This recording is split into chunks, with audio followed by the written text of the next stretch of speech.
12월 6일 수요일입니다. 오늘은 히브리서 12장 4절부터 13절까지 말씀입니다.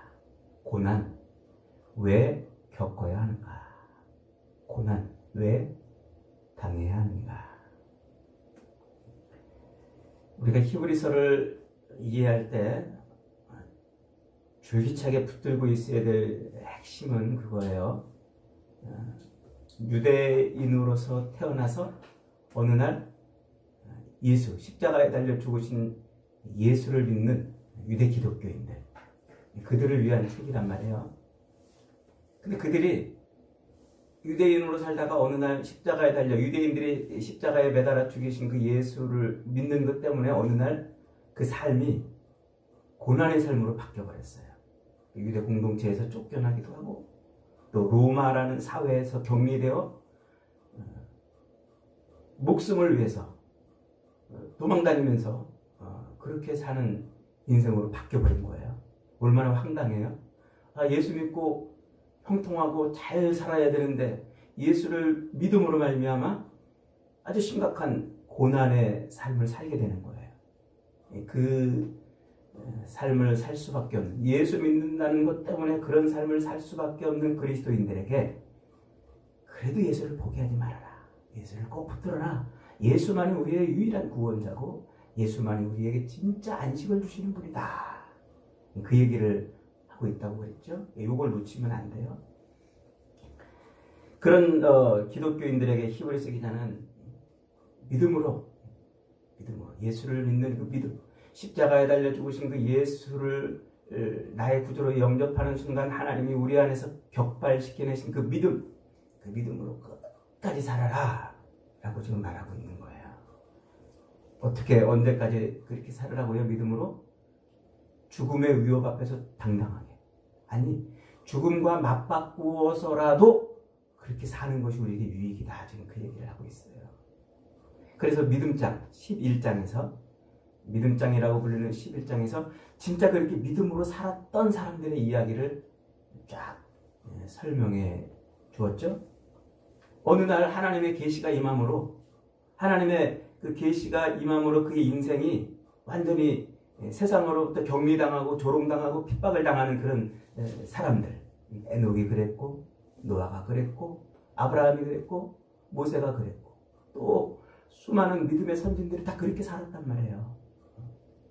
그렇게 살았던 예수를 믿는 것 때문에, 하나님의 계시가 자기에게 임한 것 때문에 고난과 고통의 삶을 살 수밖에 없던 그들이 믿음으로 어떻게 살았는지를 이제 11장에서 충분히 설명했어요. 그래서 11장 33절에서 33절 이하에서 그렇게 말했죠. 33절 이하 다시 한번 읽어봅니다. 제가 좀 빠르게 한번 읽겠습니다. 그들은, 구약의 믿음의 사람들이죠. 그들은 믿음으로 나라를 이기도 하며 의를 향하기도 하며 약속을 받기도 하며 사자들의 입을 막기도 하며 불의 세력을 멸하기도 하며 칼날을 피하기도 하며 연약한 가운데서도 강하게 되기도 하며 전쟁에 용감하게 되어 이방 사람들의 진을 물리치기도 하며, 여자들은 자기의 죽은 자들을 부활로 받아들이기도 하며 어떤 이들은 더 좋은 부활을 얻고자 하여 심한 고문을 받되 구차히 풀려나기를 원치 아니하였으며, 또 어떤 이들은 조롱과 채찍뿐 아니라 결박과 옥에 갇히는 시련도 받았으며 돌로 치는 것과 톱으로 켜는 것과 시험과 칼로 죽임당하고 양과 염소의 가죽을 입고 유리하며 궁핍과 환난과 학대를 받았으니, 그들이 광야에서 산 토굴과 동굴에서 유리하며 살았다. 하나님의 계시가 임하니까 그 계시를 인해서 자기 삶이 이 땅에서 형통하고 평안한 삶이 된 게 아니라 오히려 더 망가져가지고 그냥 고난으로 내팽개쳐진 거예요. 그럼에도 불구하고 그들이 뭘로 살았다고요? 믿음으로 살았다, 이 얘기를 지금 하고 있는 거예요. 그러니까 지금 유대 기독교인들, 어느 날 유대인으로 태어났다가 어느 날 유대인들이 십자가에 매달아 죽이신 그 예수를 믿음으로 말미암아 지금 고난에 빠진 그들하고 그 구약의 그 믿음으로 살았던 사람하고 형편이 크게 다르지 않아요. 똑같다는 거예요. 그들도 하나님의 계시가 임함으로 삶이 완전히 세상에서 격리당하고 핍박당하는 삶으로 그렇게 추락했는데 믿음으로 살았다. 너희들도 예수 믿는 것 때문에 지금 그렇게 고난을 당하지? 견뎌라. 믿음으로 이겨라, 그러는 거예요. 그들이 그렇게 구약의 성도들이 믿음으로 살았던 이유가 뭐라고요? 이유가 11장 16절의 말씀처럼 그들이 이제는 더 나은 본향을 사모하니 곧 하늘에 있는 것이라 이러므로 하나님이 그들의 하나님이라 일컬음을 받으심을 부끄러워하지 아니하시고 그들을 위하여 한 성을 예비하셨다. 그러니까 그들은 이렇게 하나님의 계시가 임함으로 고통스러운 삶의 내동댕이 쳐졌음에도 불구하고 뭘 봤다는 거예요? 하늘의 소망을 봤다는 거예요. 하나님이 자기의 진짜 하나님이심을 봤다는 거예요. 그래서 믿음으로 살았다는 거죠. 그래서 히브리서 기자가 12장에 넘어와서 1절로 3절에서 뭐라고 말하고 있습니까? 믿음의 주여 온전케 하시는 이인 예수를 바라봐라. 그러는 거예요. 예수를 바라봐. 너희도 구약 성도들이 그렇게 본향을 보았던 것처럼 너희도 예수를 바라보라. 그러면서 인내, 믿음의 삶에 필요한 인내할 것을 말하고 있죠. 그런데 갑자기 오늘 읽은 4장부터 13장까지, 4절부터 13절까지는 뜬금없이 징계를 말하고 있어요. 징계. 5절 한번 봅니다. 중간부터 제가 읽습니다. 내 아들아, 주의 징계하심을 경히 여기지 말며 그에게 꾸지람을 받을 때에 낙심하지 말라. 주께서 그 사랑하시는 자를 징계하시고 그가 받아들이시는 아들마다 채찍질하심이라 하는 구약 성경을 인용해가지고 지금 요 히브리 백성들, 유대 기독교인들에게 너희가 지금 그 당하는 그 고난이 뭔 줄 아냐? 그게 징계야. 징계. 그러니까 그 하나님의 징계를 가볍게 여기지 말아라. 이렇게 말하고 있는 거예요. 가볍게 여기지 말아라. 왜 갑자기 고난의 삶을 하나님의 징계라고 말할까요? 도대체 히브리서 기자는 지금 뭐라고 말하고 있는 걸까요? 그러면 예수 믿으면 다 징계를 받으면 누가 예수 믿겠어요? 예수 믿고 싶지 않겠지요. 예수 믿으면 다 고난의 삶에 빠진다면 누가 예수를 믿겠냔 말이에요. 그게 하나님의 징계라면 누가 예수를 믿겠냔 말이에요. 그럼에도 불구하고 히브리서 기자는 그런 고난, 예수를 믿음으로 어쩔 수 없이 당하는 그런 이 세상에서의 고난의 삶을 뭐라고 지금 설명하고 있냐면 징계. 하나님이 지금 징계하시는 거야. 이렇게 지금 설명하고 있단 말이죠. 징계. 이 말씀은 아주 히브리서 전체, 히브리서 신학의 아주 가장 핵심적인 말씀이에요. 이 성경 전체를 통합하지 않으면 이해할 수 없는 그런 말이에요. 히브리서의 이 놀라운 통찰력이 오늘을 사는 우리가 겪는 이 고난을 아주 가장 완벽하게 설명을 해주고 있습니다.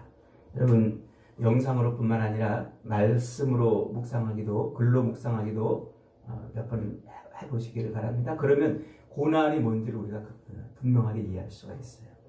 지금 히브리서 기자는 단지 예수를 믿는 것 때문에 어느 날 현실에서 핍박과 고난을 받고 있는 유대 기독교인들, 그들이 예수만 버리면 얼마든지 세상에 나가서 평안하게 살 수 있고 목숨의 위협을 받지도 않을 수도 있어요. 길드라는 상인 조합에서 나오는 그 물건으로 얼마든지 편하게 먹고 살 수 있고, 또 그들이 굳이 세상과 격리돼서 저 토굴과 광야로 유리하며 살 이유가 하나도 없어요. 예수를 버리기만 하면. 그런데 예수를 믿는 것 때문에 그런 고난의 삶을 지금 살아가고 있잖아요.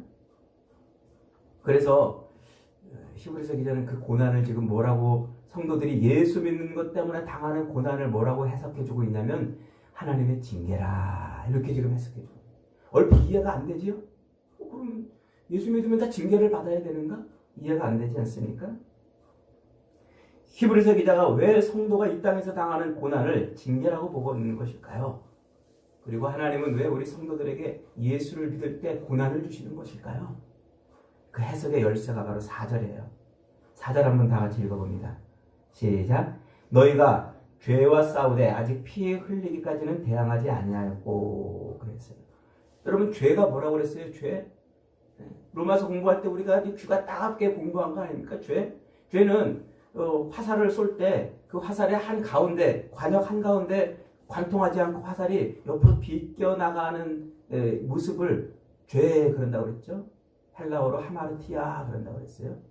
이게 옛날에 아리스토텔레스 때부터 그 그리스인들이 쓰던 말인데, 본질에서 벗어났다, 요걸 표현할 때 쓰는 말이에요. 그 하마르티아라는 말이에요. 그 본질에서 벗어난 상태. 그러니까 그 말을 그렇게 사회에서 보통 쓰던 그 말을 언론 성경 기자들이 갖다가 그걸 뭘 설명하는 데 썼냐면 하나님에게서 떠난 인생의 모습을 설명하는 말로 설명한 거예요. 그러니까 죄가 뭐예요? 하나님에게서 벗어난 거예요. 본질, 인간의 그 본질, 하나님에게서 벗어난, 하나님에게서 떠난 삶을 설명할 때 그걸 죄라고 지금 설명하고 있단 말이에요. 그러니까 하나님에게서 벗어나서 하나님과 상관없이 사는 그런 삶을 설명하는데 요 죄라는 말을 갖다가 쓰면서 너희가 지금 하나님을 믿는다고 말하면서 예수 그리스도의 십자가를 지금 믿는다고 말하면서 정말 너희가 피 흘리기까지 목숨을 걸면서까지 너희가 지금 믿음으로 살고 있느냐? 이거 물어보는 거예요. 너희 안 그랬다는 거예요. 너희들이 예수를 믿는데 유대인으로 태어나서 어느 날 십자가에 달려 죽으신 예수를 믿는다고 고백하면서 지금 고난을 당하고 있는데 너희들이 정말 예수를 붙들고 하나님에게 꽂히는 삶을 살고 있느냐? 내가 볼 때 너희들이 그렇지 않다는 거예요. 너희들이 정말 그렇게 하나님에게 꽂혀서 죄가 아닌 하나님에게 꽂혀서 사는 그 믿음의 삶을 진짜로 살고 있다면 고난을 대하는 너희들의 삶의 태도가 그렇지 않을 것이라는 말이에요. 고난을 대하는 삶의 태도. 믿음이 있다면 하나님과 상관없이 하나님에게서 멀어지게 하는 것들과 목숨을 걸고 싸워야 하는데 지금 희미한 거야. 흐지부지 희미한 거예요. 진짜 믿음이 있는지 아니면 모양만 그리스도인인지 잘 모르겠다는 거예요. 모르겠다. 여러분, 우리가 오늘 예수 믿는다고 말하면서 우리의 믿음이 진짜 믿음인지 아니면 진짜 모양만 무늬만 그리스도인인지 뭘로 알 수 있다고요? 지금 우리의 삶에서 벌어지고 있는 우리가 겪고 있는 이 고난을 대하는 태도로 알 수 있단 말이에요. 태도. 그럼 누가 고난을 좋아하겠어요? 가능하면 편하게 살고 싶고 가능하면 형통하고 가능하면 부유하고 가능하면 이 땅에서 내가 바라고 원하는 것을 다 누리며 살고 싶지 않겠어요? 그런데 예수 믿는 것 때문에 유대 공동체로부터 핍박과 조롱을 당하고 로마라는 사회로부터 격리를 당해서 어쩔 수 없이 고난을 당하는 그 유대 기독교인들이 지금 고난을 어떻게 받아들이고 있는지, 그 미혹과 유혹과 배교의 유혹을 어떻게 받아들이고 있는지를, 고난에 대한 태도를 보면 진짜인지 아닌지 구분할 수 있다. 그 얘기예요. 구분할 수 있다. 그러니까 유대 기독교인들은 지금 배교에 흔들리고 있는 거예요. 우리가 십자가에 매달아 죽인 예수가 무슨 구원자라고? 아니야. 너희들 편하게 살고 싶으면 버리고 다시 유대교로 돌아와라. 로마라는 사회로부터 격리당해서 살고 있는 그 예수를 버리면 얼마든지 편하게 살 수 있지 않냐. 그 얘기예요. 지금. 그런 유혹 앞에 지금 뭐 한다고요? 그런 유혹 앞에 히브리서 기자는 너희들이 고난이 뭔 줄 아냐? 고난은 하나님의 자기 자녀들을 향한 하나님의 징계야. 설명하고 있는 거죠. 이 징계라는 말로 번역된 파이데이아스라는 말, 이건 파이데이아라는 말에서 온 말인데, 여기 파이데이아라는 말이 우리가 파이디온 그러면 어린애기를 많은 애기를 말할 때 파이디온이라고 그러잖아요. 그 파이디온 선교회도 있고 막 그래요. 그 애기를 아주 강한 전사, 이 사회에서 능력 있고 힘 있는 강한 전사로 키워내기 위해서 아버지가 그 아들을 어릴 때부터 아주 강력하게 훈계하고 훈련시키고 매질을 해서라도 그렇게 바르게 양육시키는 것을 파이데이아 이렇게 말한단 말이에요. 파이데이아. 그 당시 쓰던 말이란 말이에요, 이게.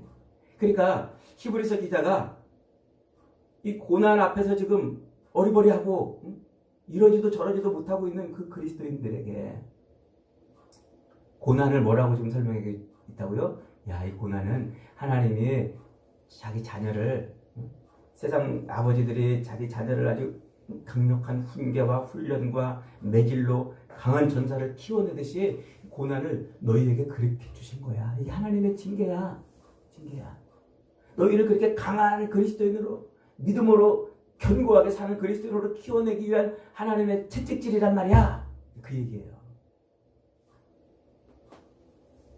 하나님에게서 멀어져 있던 죄인들, 하나님에게서 하나님과 상관없이 살고 있는 그런 죄인들에게 하나님께 다시 꽂혀서 하나님만 붙들고 하나님을 위해서 살 수 있도록 만드시는 하나님의 채찍질이야, 징계야. 그런 거죠. 하나님께서 성도들을 진짜 믿음의 사람으로 양육시키는 방법이란 말이에요. 그게. 그래서 지금 히브리서 기자가 예수 믿는 것 때문에 당하는 그런 고난, 그 고난은 하나님이 우리를 하나님의 자녀로 강력한 능력 있는 믿음의 사람으로 키워내기 위한 하나님의 징계야, 파이데이아야. 이렇게 지금 보는 거예요. 얼마나 놀라운 해석입니까? 그러니까 이 히브리서 기자는 계속해서 앞에서부터 계속 구약을 계속 설명했잖아요. 해석해주고 또 설명해주고 해석해주고 설명해주고. 이것도 구약을 통해서 이렇게 해석을 했어요. 그래서 오늘 본문 5절부터 6절에서 이렇게 말해요. 5절 6절 다 같이 시작. 또 아들들에게 권하는 것 같이 너희에게 권면하신 말씀도 있었도다. 잊었도다. 일렀으되 내 아들아 주의 징계하심을 경히 여기지 말며 그에게 꾸지람 받을 때 낙심하지 말라. 주께서 사랑하시는 자를 징계하시고 그가 받아들이시는 아들마다 채찍질하십니다. 그래서 잠언서 3장 11절 12절 말씀이에요. 이 말씀이. 그걸 지금 인용해가지고 우리 성도들이 이 땅에서 당하는 고난을 하나님이 하나님께 완전히 꽂혀서 하나님의 사람으로 살아갈 수 있게 하기 위한 하나님의 훈련이요. 하나님의 매질이라고 지금 말하고 있는 거예요. 죄에서 떠나고 오직 하나님께만 꽂혀 살 수 있도록 말이죠. 그러면서 8절에서 이렇게 권면합니다. 징계는 다 받는 것이거늘 너희에게 없으면 사생자요 친아들이 아니니라. 이 사생자라는 말은 저주받은 자라는 뜻이에요. 그러니까 예수를 믿음으로 말미암아 우리가 이 땅에서 고난을 안 당한다면 우리는 저주받은 자라는 거예요. 우리가 예수를 믿음으로 고난을 당한다는 것은 하나님의 저주를 피했다는 말이에요. 하나님의 아들이란 말이에요. 하나님이 그래서 하나님께 꽂혀서 완전히 믿음으로만 살 수 있도록 만들어주시는 그 하나님의 자녀가 되게 하기 위해서 하나님이 뭐 한다고요? 고난이라는 것을 가지고 징계하신단 말이에요. 고난이라는 것. 그러니까 성도가 세상에서 예수 믿는 것 때문에 고난의 삶을 살 수밖에 없는 것은 하나님이 그 성도를 지금 뭐 하고 있는 거예요? 아들 삼기를 하고 있다는 거예요. 내 아들 삼기. 하나님이 죄 가운데 살던 그를 십자가의 예수로 구원해 주셔서 하나님의 자녀 삼기 하고 있는 거란 말이에요. 하나님의 자녀 삼기. 그래서 히브리서 기자는 아버지가 자기 자녀를 징계해도 그 봐라. 자식이 아버지를 왼수처럼 여기냐? 아버지를 공경한단 말이다. 그러니까 우리의 영의 아버지신 하나님이 우리를 그렇게 징계하실 때 우리가 하나님에게서 튀쳐나가가지고 반발하고 그렇게 살 것이 아니라 육신의 아버지 자식도 그러하거든. 우리가 영의 아버지와 자식인데 우리가 그 고난을 어떻게 우리가 그냥 받아들이지 못하겠느냐. 그러면서 12절에서 이렇게 말합니다. 시작. 그러므로 피곤한 손과 연약한 무릎을 일으켜 세우고 너희 발을 위하여 곧은 길을 만들어 저는 다리로 하여금 어그러지지 않고 고침받게 하라. 이 저는 다리라는 말은 엉뚱한 대로 간다는 말이에요. 자기 의지와는 상관없이 막 이렇게 가는 거예요. 이렇게. 하나님께 꽂히러 가야 되는데 자기 의지와는 상관없이 막 이렇게 가요. 그러니까 그것을 뭐 하란 말이에요? 틀어서 하나님께 꽂히는 삶을 살는 길로 가라. 그런 말이에요. 여러분 잊지 마십시오. 성도가 이 땅에서 당하는 고난은 하나님의 자식 만들기 훈련 중이라는 사실을 말입니다. 그래서 고난 중에 있던 욥은 뭐라고 그랬어요? 욥기서 23장 10절에 보니까 나의 가는 길을 오직 그가 아시나니 그가 나를 단련하신 후에는 내가 정금같이 나으리라. 시편 119편 71절에서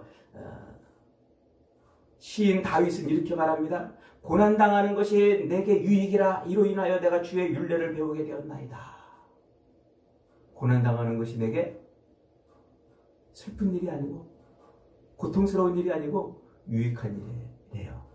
왜요? 그것 때문에 뭘 배웠다고요? 주의 율례를 배웠다 그래요. 주의 율례. 주의 율례라는 말은 하나님이 창조하신 이 세상의 법칙을 말하는 거예요. 하나님이 창조하셔서 이 땅을 살아가게 하신 인간들의 삶의 법칙을 말하는 거예요. 그러니까 우리가 이 땅에서 육신을 입고 엄마 뱃속에서 태어나서 70 살고 강건하면 80 사는 그 육신의 삶을 살잖아요. 그 육신의 삶을 사는 동안 그 육신의 삶을 사는 동안 우리 인생이 살아야 될 법칙이 있는 거예요. 그걸 깨달은 거예요, 시인이. 다윗은 그것을 깨달은 거예요. 고난이 나로 하여금 70 살고 80 사는 이 육신의 삶 통해서 배우게 할 것을 배우게 하는구나. 그래서 고난이 없었으면 내가 배우지 못했을 것을 이렇게 고난을 통해서 배우게 하셨으니 고난당하는 것이 내게 유익이라 그러는 거죠. 저도 학생 때는 이 말이 이해가 안 됐어요. 아니 하나님이 아들을 십자가에 매달아 죽이면서 우리를 구원했잖아요. 그러면은 우리를 그렇게 구원했으니까 이 땅에서 잘 먹고 잘 살게 해야 되는 거 아니에요? 형통하게 살고 걱정 근심 없이 살고 아무 염려 없이 살게 하셔야 되는 것 아니에요? 그런데 우리를 아들을 내어주시면서까지 우리를 사랑하사 그렇게 구원하셨다고 말해놓고 여전히 발을 이 육신의 삶을 사는 이 세상에 딛게 하시면서 고난의 삶을 살게 하신단 말이에요. 때로 눈물도 겪고 때로 슬픔도 겪고 때로 이런저런 아픔을 겪게 한단 말이에요. 돈 없어서 아프고 자식이 말 안 들어서 가슴 찢어지고 인생의 삶의 짐을 지고 허덕이며 살게 만들어 놓으시는 거예요. 아니 아들을 그렇게 죽여서 우리를 구원했으면 빨리 평안의 삶으로 데려가시든지 아니면 평안과 기쁨의 삶을 날마다 부어주시든지 그래야 되는 거 아니냔 말이에요. 근데 왜 이 땅에서 그런 고난의 삶을 허덕이며 살게 하시는 겁니까? 그 비밀은 뭐라고요? 이 땅을 사는 동안 이 육신으로 이 땅을 70 살고 80을 살아가는 이 기간 동안 하나님을 배우게 하는 거예요. 하나님을 배우게. 하나님을 체험하게. 그 시련과 고난의 삶을 통해서 하나님을 붙잡게 하시고 하나님 아니면 내가 살 수 없습니다. 하나님 아니면 나는 단 한순간도 살 수 없습니다를 고백하게 하는 거예요. 고난 앞에 무릎 꿇게 하시고 고난을 인해서 기도하게 하시고 그 고난을 인해서 주님께 매달리게 하는 거예요. 내 삶의 모든 것을 다 걸고 하나님 아니면 나는 숨조차 쉴 수 없습니다. 그것을 그 고난의 삶 동안에 체험케 하시는 거예요. 절망 속에서 고통 속에서 눈물 속에서 우리를 도우시고 이끄시는 그 하나님을 배우게 하시려는 거예요. 하나님이 지금 나를 얼마나 사랑하고 있는지 그 사랑을 깨닫게 하시려는 거예요. 이 고난이 없으면 누가 그것을 깨닫습니까? 고난의 삶이 아니면 누가 하나님을 매달리고 의지하겠습니까? 여러분 지금 매일 여러분이 원하고 바라는 게 턱턱 다 이루어지고 이 땅에서 아무 걱정 근심 없이 그렇게 살아간다면 여러분 하나님 믿겠습니까? 하나님 의지하겠습니까? 새벽기도 나오겠습니까? 안 나와요. 의지 못해요. 하나님 앞에 묻지 못해요. 고난을 통해서 뭐 한다고요? 하나님은 우리를 자녀 만들게 하고 있는 거예요. 하나님 앞에 달리 무릎 꿇고 하나님 아니면 살 수 없는 존재입니다. 고백하게 하죠. 그 하나님이 나를 향한 그 하나님의 사랑이 얼마나 큰지 얼마나 어마어마한지를 그걸 알아야 우리는 하나님의 본질을 아는 거예요. 그걸 알아야. 우리 성도는 천국에 가서 영원히 하나님을 예배하고 하나님을 찬양하는 사람들입니다. 이 땅에 육신으로 있는 동안 그것을 배우지 못하면 우리가 어떻게 하나님을 찬양하고 예배할 수 있습니까? 이 땅을 사는 동안 하나님의 그 어마어마한 사랑과 하나님의 그 은혜와 은총을 체험하지 못하고서야 어찌 하나님 앞에 가서 무릎 꿇고 평생 예배하냔 말이죠. 하나님이 나를 얼마나 사랑하시는지를 체득하지 못하고 그러고서 천국 가면요 우리는 하나님을 예배하는 사람이 될 수가 없어요. 하나님은 우리가 하나님을 가장 완벽하게 잘 알기를 바라요. 아들을 내어주시면서까지 우리를 구원하실 수밖에 없던 그 하나님의 심정을 알기를 원하신다고. 알기를. 그래서 이 고통의 바다, 이 고해의 삶 속에서 우리를 살게 하시면서 그걸 체험케 하시는 거예요. 여러분, 그러므로 지금 여러분들이 당하고 있는 삶의 여러 가지 어려움들, 고난들, 고통들, 시련들, 그게 내가 운이 없어서 지금 이렇게 이런 일을 당하고 있다고 여기지 마십시오. 내가 재수가 없어서 지금 내 인생이 안 풀려서 이런다고 생각하지 마세요. 내가 믿음이 약해서 지금 이런 어려움을 당하고 고난을 당하고 있다고 여기지 마세요. 믿음이 없어서가 아니라 하나님이 우리를 정말 하나님의 온전한 자녀로 만드시려고 지금 우리를 끌고 가시는 거예요. 그러니까 고난을 당하면 당할수록 우리는 하나님께 더 매달리고, 고난을 당하면 당할수록 하나님께 철푸덕 엎드리고, 하나님의 은혜가 아니면 살 수 없는 존재인 것을 날마다 고백하면 돼요. 고백하면 돼요. 하나님, 이 고난을 통해서 내가 하나님을 더 많이 알고 하나님의 사랑을 더 많이 알고 내가 얼마나 큰 죄인이었던 것을 이제 깨닫습니다. 그렇게 엎드리는 순간 하나님이 나의 하나님이라 일컬음 받으시기를 부끄러워하지 않으신단 말이에요. 여러분, 하나님은 이 고난을 통해서 우리가 하나님을 온전히 알고 하나님의 뜻에 온전히 순종하는 인생이 되게 하사 우리를 이 땅을 사는 동안 하나님의 그 완전하심 안에 들어가게 만들어 주시는 거예요. 그걸 사도 바울이 깨달았어요. 그래서 로마서 8장 17절 18절에서 사도 바울도 이렇게 말하고 있어요. 자녀이면 또한 상속자고 하나님의 상속자요 그리스도와 함께한 상속자니 우리가 그와 함께 영광을 받기 위하여 고난도 함께 받아야 할 것이니라. 생각하건대 현재의 고난은 장차 우리에게 나타날 영광과 비교할 수 없도다. 사도 바울도 그걸 깨달은 거예요. 그래서 어떤 사람들은 이 히브리서를 쓴 사람이 사도 바울이라고 이렇게 말하기도 해요. 너무나 똑같은 말을 하고 있으니까 말이죠. 오늘 히브리서 기자가 8절에서 그렇게 말하잖아요. 징계는 다 받는 것인 것을 징계가 없으면 너희는 사생자, 저주받은 자들이요 신하들이 아니니라. 그런다는 거죠.